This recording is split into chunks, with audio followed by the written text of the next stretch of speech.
आशा के मोती चैनल में आपका स्वागत है। भगवान शिव और कामदेव से जुड़ी है होली की पवित्र कथा।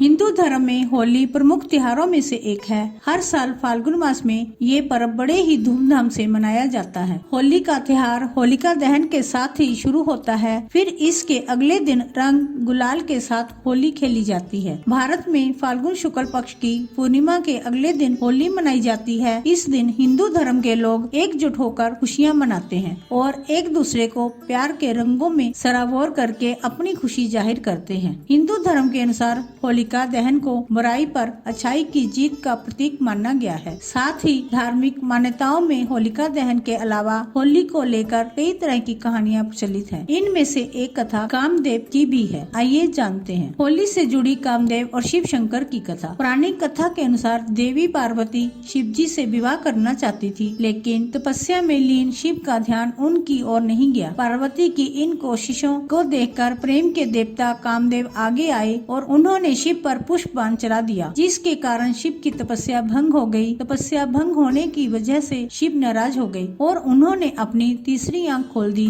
और उनके क्रोध की अग्नि से कामदेव भस्म हो गए। इसके बाद शिव जी ने पार्वती की ओर देखा। हिमवान की पुत्री पार्वती की आराधना सफल हुई और शिव ने उन्हें अपनी पत्नी के रूप में स्वीकार कर लिया। लेकिन कामदेव के भस्म होने के बाद उनकी पत्नी रति को असमय ही वैधव्य सहना पड़ा। फिर रति ने शिव की आराधना की। वह जब अपने निवास पर लौटे तो कहते हैं कि रति ने उनसे अपनी व्यथा कही। वही पार्वती के पिछले जन्म की बातें याद कर भगवान शिव ने जाना कि कामदेव निर्दोष हैं। पिछले जन्म में दक्ष प्रसंग में उन्हें अपमानित होना पड़ा था। उनके अपमान से विचलित होकर दक्ष पुत्री सती ने आत्मदाह कर लिया। उन्हीं सती ने पार्वती के रूप में जन्म लिया और इस जन्म में भी शिव को ही वर्ण किया। कामदेव ने तो उन्हें सहयोग ही दिया। शिव की दृष्टि में कामदेव फिर भी दोषी हैं, क्योंकि वह प्रेम को शरीर के तल तक सीमित रखते और उसे वासना में गिरने देते हैं। इसके बाद शिव जी ने कामदेव को जीवित कर दिया। उसे नया नाम दिया मनसिज। कहा कि अब तुम अशरीरी हो। इस दिन फाल्गुन की पूर्णिमा थी। आधी रात गए लोगों ने होली का दहन किया था। सुबह तक उसकी आग में वासना की मलिनता